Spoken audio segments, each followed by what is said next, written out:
Hi, everybody. The first time I walked into this place 4 years ago, I looked up and I went, holy shit. And I was a little bit intimidated, and now I walk in and it feels like home. And that's what I want to talk with you about today to get this all started. You've got this incredible line of talent that's going to do a lot more creative stuff than I am, but I just want to set the table for you and talk a little bit about what place means to us as storytellers and what place means to the people we tell stories about and how to weave those things together. I want to start by asking you to just take a deep breath and be quiet for a little bit and just listen and see, that's funny, I'm telling you, listen. Yeah, I'll do that. Listen and see if you can hear the story going on in this little clip. Christy?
I also thought. Okay. This is a piece from an hour-long choral symphony called Anthracite Fields by Julia Wolfe. It's a Pennsylvania woman, and this piece of music won the Pulitzer for Music in 2015. Her CD, which was put together with the Mendelssohn Orchestra in Pennsylvania and her own band, which is called Bang on a Can, just came out 2 weeks ago. There are 5 movements in this piece. So if you think about structure, there's an enormously interesting story structure. The first one is called Foundation, and it is text that is the names of miners who worked in the coal mines in Pennsylvania, near where Julia grew up, who were all injured in the mines. There were so many of them when she went into the archives that all she did was pull out the names of those whose first name was John and whose last name was in one syllable. And one entire movement is just the names of Johns. The second movement is called Breaker Boys, and it's that very high-energy piece you heard, and it's about the boys who went into the coal mines when they were children and worked to feed their families. The third is called Speech, and it is the text of a speech that John Lewis, who used to be the president of the United Mine Workers, one of the most, I would say, radical unions in the United States back in the days, trying to fight for the rights of workers. It's his speech. Then there's one called Flowers, which is her interviews with the women whose husbands would go into the mine and risk their lives. They lived in terrible poverty, but they were so proud of the flowers they grew that beautified their homes. And the last is called Appliances. This piece ends with something called Appliances, and it is about the everyday things we use in our lives that still rely on coal, that are made out of coal products. She did an entire story about a big political issue and about history, but instead of preaching about it, she turned it into a story, and not only into a story, into a piece of music. In an interview with NPR, National Public Radio, when she was talking about this after she won the Pulitzer, she was asked what she hoped to accomplish with this piece, and here's what she said. I just wanted people to know, here's what happened. Here's this life and who we are in relationship to that life. We're them and they're us. These people working underground under very dangerous conditions fueled the nation. Julia Wolf grew up not far from the coal mines in Pennsylvania, but she never paid much attention as a child. These mines were not her world. She would leave her house, turn right, and go into her life. But she said if she had left her house and turned left, she would have ended up at the coal mines. That one act, turning right versus turning left, made all the difference in lives lived just a few miles apart. But as a journalist and a storyteller who happens to do her storytelling through music, Julia Wolf went back into those mines. She immersed herself in that other world through oral histories, documents that she found, old letters, and by taking a trip deep, deep, deep under the earth. She didn't just settle for distant third-hand accounts. She traveled to the heart of the lives she wanted to know. She walked where they walked. She touched the slick walls where they had chopped coal out of those walls and risked their lives. She felt the clammy air on her skin, and she breathed in a bit of the dust that killed so many miners in so many countries for so many years. And then she takes all that and transforms what she unearthed into music. We always talk about wanting to make our writing sing. Well, Julia Wolf did exactly that. Damn it all anyway. God. Talk about creative. But here's the even more remarkable thing to consider. She didn't just pass along that story and hope a few people would find it interesting. She searched for a way to make it meaningful for others and to actually make it about those others. To take a story about coal miners under the earth and make it about the rest of us. Remember that line from her NPR interview. We're them and they're us. To me, that is the ultimate purpose of this work we do in whatever form we do it. We travel into other worlds. We immerse ourselves into other lives. We stand at the edge of another human experience. We taste other people's food and listen to their music and study their art. We do this in part to discover the novelty of difference and to see what a wondrous thing each individual is in our society, each culture, each human being. But I think more than that, we discover again and again the ways in which we are all alike, what we share. Several years ago, 25 years ago actually now, I was covering a dog sled expedition across Antarctica. And I went to Antarctica 3 times. And on my first trip there, it was their winter. And so we only had light out 2 or 3 hours a day. And I remember after we crash landed the airplane that we were flying in, I was hanging out with the leader of the expedition, who happened to be from my home state. And he said, "Come out here, I want to show you something." And he grabbed my hand, and we walked out onto the runway of this island, King George Island in Antarctica. And a runway in Antarctica is really just a patch of what they call blue ice. The ice there is so packed and so hard and so dense that the light refracts through it oddly and it turns blue. And that's where they land the airplanes. So we walked out to the middle of the blue ice, and he said, "Lay down." And we both laid down on our backs, and he said, "Look up." And we saw the Southern Hemisphere stars, the Southern Cross. And I remember getting incredibly dizzy because I was looking up at the stars and at the sky I had looked up at all my life, and nothing looked familiar. Everything was out of place. I couldn't see Orion, I couldn't see the Big Dipper, I couldn't see anything I was familiar with. I couldn't see the North Star, which has always been to me an icon in life, is that you find the true North Star. So I got a little bit disoriented and a little bit anxious, and then I saw the moon. And I realized that moon that goes around us is the same everywhere. And yet, when you understand that the moon is the same everywhere, you understand that people see it from a different point of view. I have a little card at home that means a lot to me. I don't know, I can't remember who the poet is, I should look him up, so shame on me. And it says, "Having seen the moon from the other side of the world, I will never be the same." I have lived my life as a journalist, which has been a gift, not because I have any great passion or talent for writing. Writing for me is like going into the coal mines. It's just damn hard work. But writing has always been my way of paying the price for what journalism gives me, which is the license to go into other places and into other people's lives and to get to know other people and experience other worlds. I use my notebook as a passport to cross borders. I use it as an invitation to walk in other people's shoes for a bit. I use it as a reason to sit not in judgment, but to bear witness to other people's realities, to the things that make them marvelously unique and different, but also to the things that never fail to surprise me because they are so familiar to me. The center of this year's conference, as Chrissy said, is the exploration of sense of place in storytelling. There is, of course, the obvious meaning of place as geography. That's where the news and often our stories happen, is in the physical world. It's in the real time and place things. 700 pilgrims lose their lives in a stampede on their way to Mecca. 9 people are killed by a crazy gunman in Oregon. A U.S. airstrike hits a Médecins Sans Frontières hospital in Kunduz, Afghanistan. And a 3-year-old boy from Syria washes up dead on a beach in Turkey as his family tries to make its desperate way to Canada.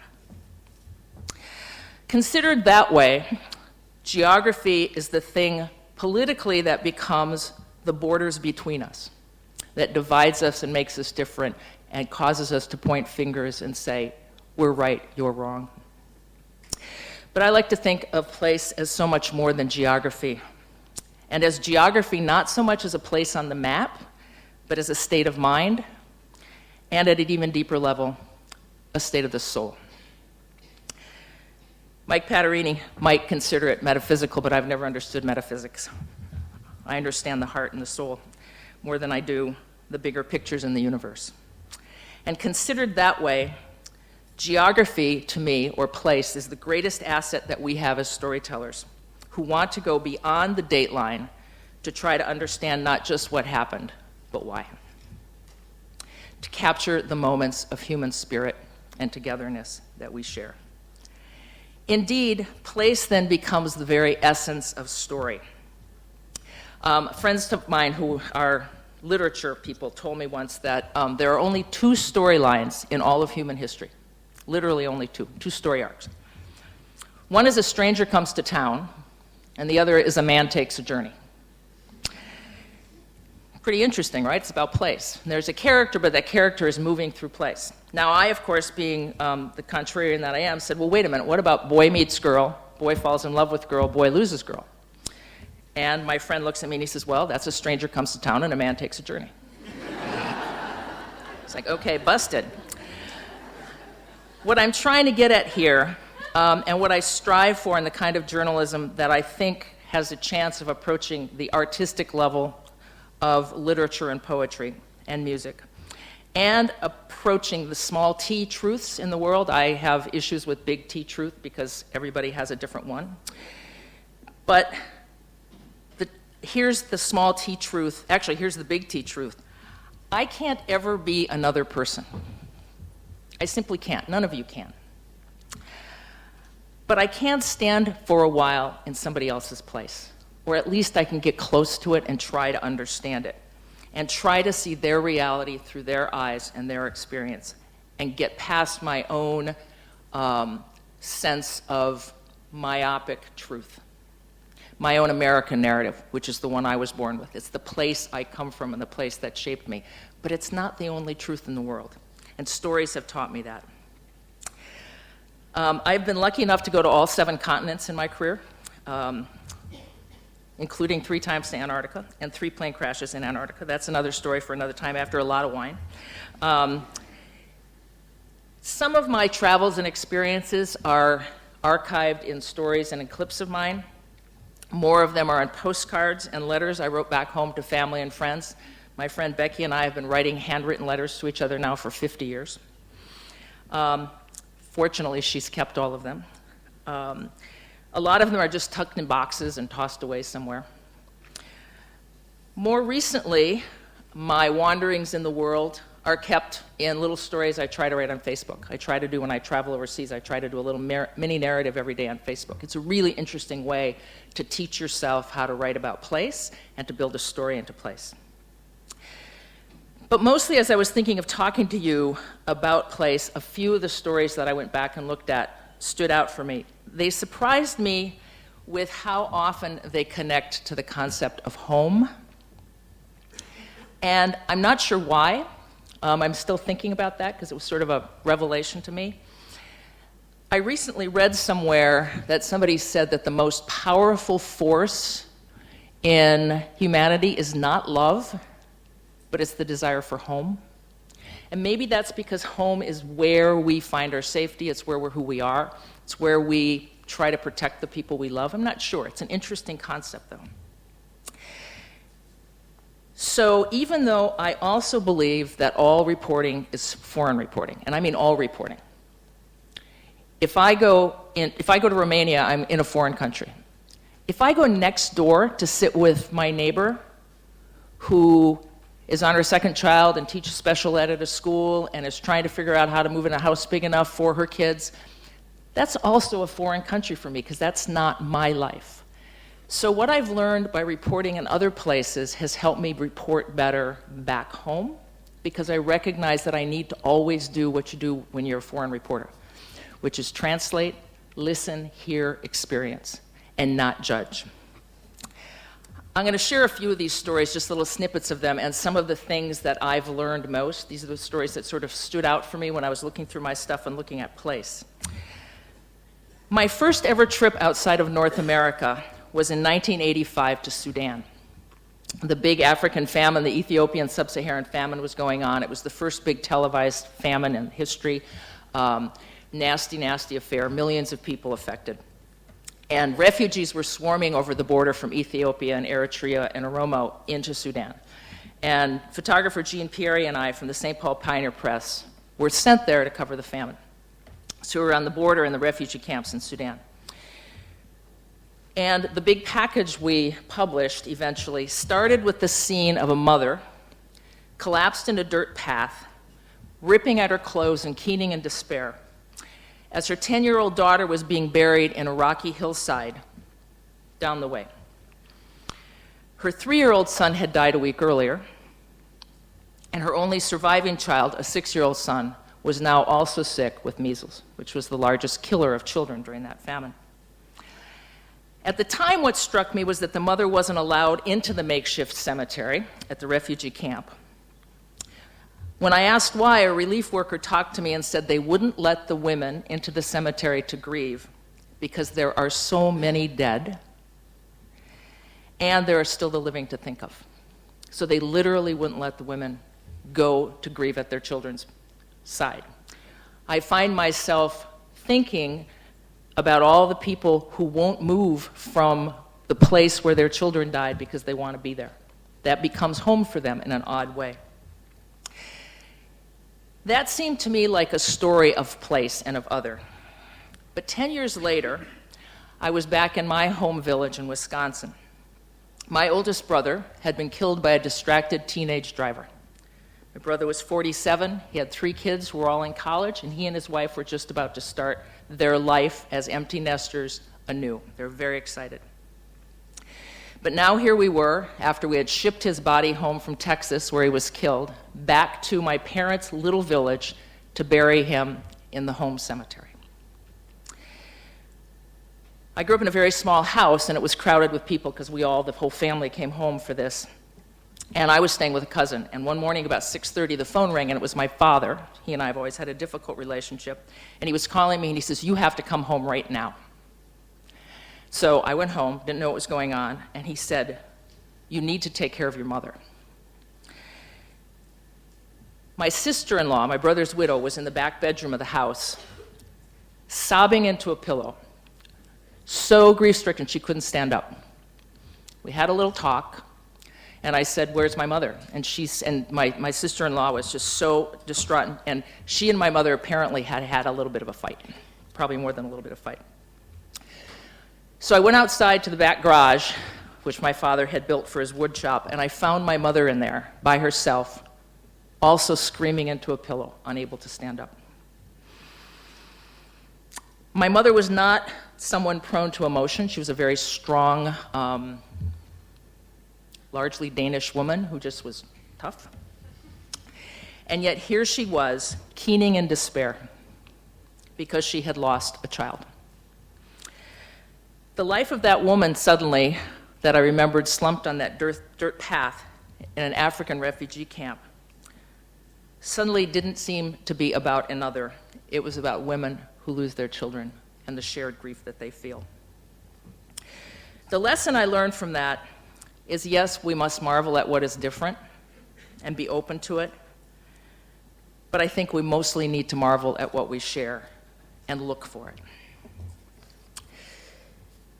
Many of you, because so many of you have been here before, have heard me talk a lot about AIDS in the Heartland, which is the story I did 2 years later about two men from northern Minnesota who met, fell in love, and together died of AIDS.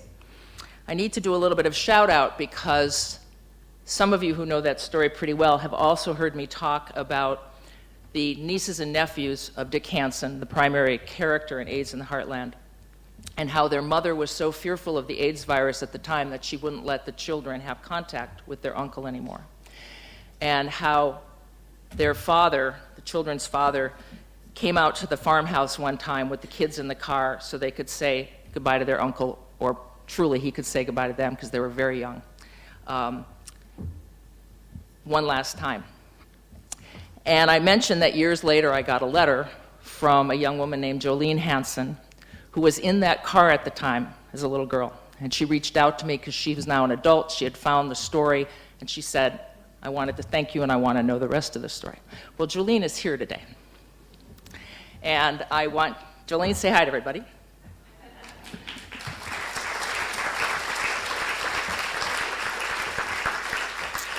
And I ask you to please make her welcome and ask her about her version of the story, because again, we all see things the same way, and she's become an incredible storyteller and photographer in her own right. And so these stories that we tell don't necessarily just end when we go away. They have a life beyond that, and they affect people's lives, and we have to remember that. We have to remember we make a difference when we do this work. So I'm going to tell you one little story from AIDS in the Heartland, which I probably haven't told you before, and it is about place. It's set in the farmhouse just after Dick Hansen has died. And his partner, Bert Henningsen, has just finished activities at the funeral. He's exhausted. And I want to just share a little passage from you, and this is set in their farmhouse. It was already dark when Henningsen arrived at the farm the next evening. He was tired and still had much to do. He had to prepare for Saturday's memorial service, for last-minute visitors with the minister and the florist. And he had to do a thorough cleaning to rid the house of countless medicine bottles, stained sheets, sweat-soaked bed cushions, and other vestiges of a terminal illness. But those things would have to wait. Henningsen went straight upstairs to the screened porch that overlooks the marshes in front of the farmhouse. He found the old pink candle, set it on a small table by the middle of the window, and lit it, placing Hansen's Bible and the urn of ashes next to it. Henningsen lay on one of the metal frame cots, watched the candles flame, and remembered. We rehabbed the porch in the summer of '84 so we could use it, he said. The screens had been torn out by the kids or whatever, so we screened it up, and Dick's mother went to her auctions and got cots and a table for 50 cents or something ridiculous. It was dry that summer, not humid. The strawberries were especially good, and I found a recipe for old-fashioned biscuit-type shortcake. We would use the porch in the evenings. We'd spend all day long with the hogs, and then we'd go up there and have our biscuits and strawberries and cream. There were good memories up there. That was an election year, and Dick was running for Congress. And often what I'd do, when Dick was out on the campaign trail, I'd light the pink candle and wait for him to come home. It was a nice signal for him to see as he drove in. On this night, Henningsen lit the candle again, but his sentimental vigil was brief, cut short by practicality. He fought sleep a while longer, but felt himself sinking into the thin mattress. The last few months of caring for Hansen had extracted a cruel price. Stress had activated the AIDS virus in his body, which had lain dormant for so long, but now was attacking his strength, with a vengeful speed. He blew out the candle, took 2 sleeping pills to ward off anxiety, and set his alarm for 3 a.m. when he was scheduled to take his next dose of life-prolonging AZT. The lessons that I learned from this is to go to the very center of the story, to go to the places where the things happened that mattered most to people in their authentic lives, not their political lives. We use scenes to recreate and restore, but we also need to use scenes that reveal meaning, not just action or description. 2 years or 3 years after I did AIDS in the Heartland, I was sent to Turkey to drive across country to Iraq after the first Persian Gulf War. We didn't cover the war itself. It was something of a press conference war at the time. But once the refugee crisis hit after the war and Saddam was pushing the Kurds over the northern border, my editor sent myself and another photographer. When I was there, we ended up at a refugee camp in Turkey and ended up being witnesses to a food fight, a riot. The refugees had basically gotten together and were rioting over the fact that they weren't getting proper food and that the food was being kept by the soldiers. So what they were getting was just congealed spaghetti noodles, and all the meat was being kept behind. And in the middle of it, this man stood up and he started speaking English. And he tried to calm things down. So naturally, I started to interview him. And I ended up going to his tent, which was his home at the time, and writing about him. And I want to tell you how I started that story, because it's a little counterintuitive. Here I am in a refugee camp where, again, people are dying and they're having a food fight, and this is how I started that story. Toothpaste and toothbrushes, 10 of them, one for himself, his wife, and each of their 8 children. Is that so much to ask? The man who calls himself Ali Ahmet wants to know. They are trivial things, but they are important, Ahmet says. When I was in my home, I cleaned my teeth, and my children cleaned at least 3 times a day. Since 1 month, since I left my home, we have not cleaned. And please, tell the world we have not enough soap. He pronounces the word soup, but he wrings his hands as if washing. And when an American visitor corrects his pronunciation, Ahmet writes the word carefully in his notebook, first in proper spelling and then phonetically. After 16 years as a high school English teacher, some habits are hard to break. I didn't want to go to the stereotype of the refugee who is desperate for medicine and for food, for help. I saw something else there. I saw a man whose greatest loss was that of his dignity, and who actually was a lot like a middle-class American. This was not a guy we could just pass off as an other. He was a high school teacher, he had a PhD, and by God, he wanted his kids to be able to brush their teeth. So go past the easy cliche. Dare your readers to see past the stereotypes. I traveled from the food fight with, his real name wasn't Ali Ahmet, and he explained that later. It's later in the story. To the tent where he and his wife and his 8 children were now living after being pushed out of their hometown in northern Iraq. And I want to just describe this little tent very briefly. As small as the tent is, and as many as the Ahmets are, the place is not crowded. No furniture gets in the way. Just 1 box of onions, another of bread, and a large pot with a smaller pot and a tea kettle stacked neatly inside. An infantry of rubber shoes, little and big and in between, mingles at ease outside the flap of Ahmet's tent. Humble as it is, this is home, and shoes stay outside. But Sima Ahmet has no broom, and even the most carefully brushed of 20 bare feet track in stones and dirt from the dusty campgrounds. Each day, she moves through the tent on her hands and knees, using her hands to sweep the blankets that are now her floors. The lesson here is to choose details that don't just describe, but again, that reveal, and to really look. Look hard at what's around you and see it, really see it. Don't just assume it, see it. There was one other scene from that trip to Iraq that I want to share with you. And it was up in the mountains. We were still in Iraq. We had hitchhiked over the border, over the Tigris River. And we had come into the country just as the no-fly zone was starting to be put in place by U.S. Marines and UN. but it was still very dangerous. There were snipers everywhere, and we drove up into the mountains, and we found a camp, just a random camp where people were walking. And we walked with the refugees for a while and spent a day with them. And it was a very hard and emotional day. And when I called my editor that night, I said, well, what do you want from me? He says, I don't know, you're the one who's there. And I said, well, that's a pretty good point. I said, but what do you want? And what I was trying to do is figure out what's interesting to people. Finally, he says, well, what interested you the most? And I gasped and I said, oh, the children, the children. He says, what about the children? And I said, they play. And he says, well, I think that's something to write, and he hung the phone up.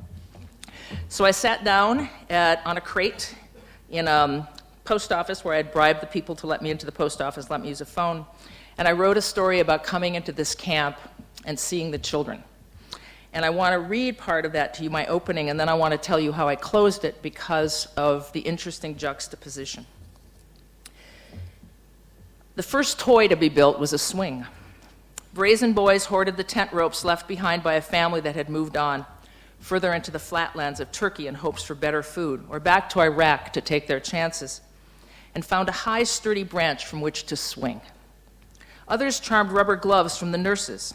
Several strong puffs later, they had made funny nippled balloons to waggle at the babies or blurt rudely at each other. The mountain is filled with trees for climbing, and when the boys take once forbidden machetes into the branches with them, gathering firewood becomes more adventure than chore. The rains that eroded the bare mountains left long, steep, sandy ruts for sliding. Sit on a torn cardboard box that one held blankets or a flattened plastic water bottle, and you scoot all the faster. Every day is a scavenger hunt with thousands of lost shoes, blue jeans, or abandoned clothes for the searching. Pockets sometimes yield coins or worry beads. And every day brings a parade, a never-ending wheeled march of ambulances and military vehicles and supply trucks. The braver boys hang on to the backs of the trucks to be dragged along, their sandaled feet as agile as any skateboarders, or stand on top for potato fights with their buddies. A favorite game among the younger ones is to squat on the edge of the road and toss water bottles under the passing wheels, watching them explode or flatten. It's like putting pennies on a train track. Every night sparkles with campfires, and children are warmed further by the nearness of parents and siblings and cousins and friends, with no one to make them take a bath or get up early for school. That part of this refugee camp I looked at and I saw as magical. This place where these kids would come with their unfettered imagination and just make their world.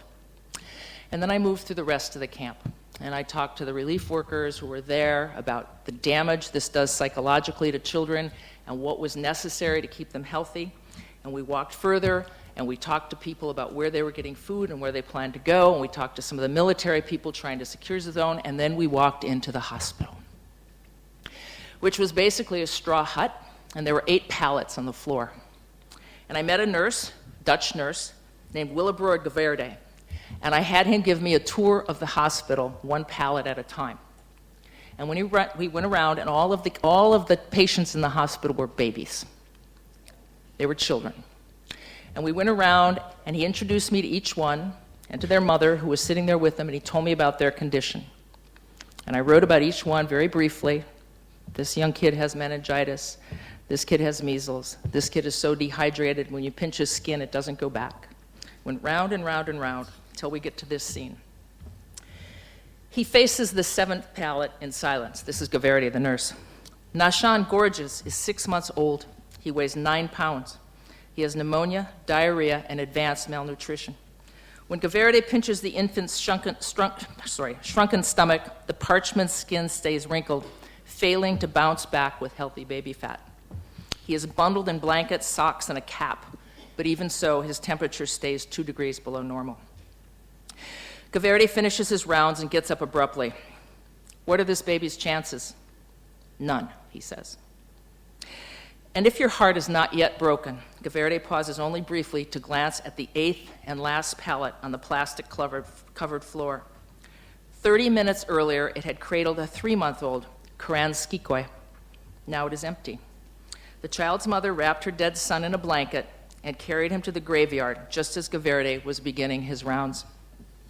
Her walk to the cemetery took her under that first swing built by other children only a week ago.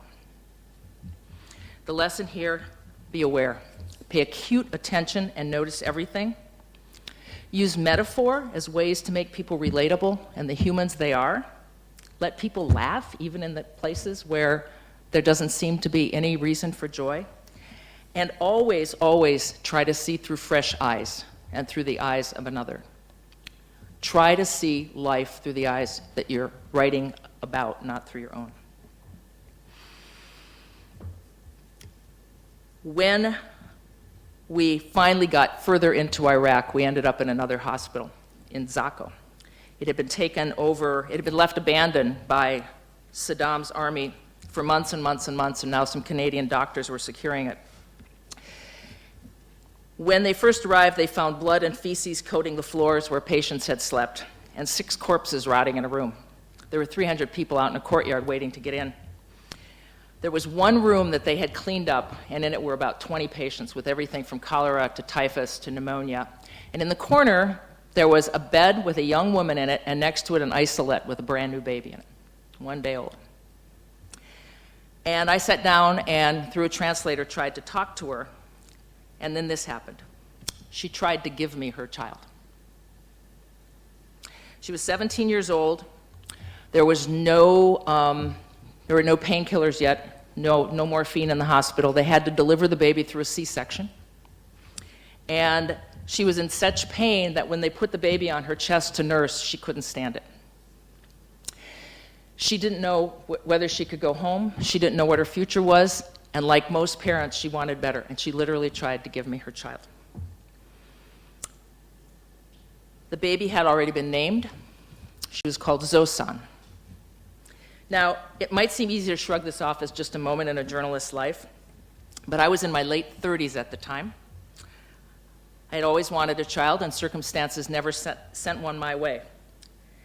And here's a woman who tried to give me her child just at a time when I ached for one in every beat of my heart and every fiber of my being.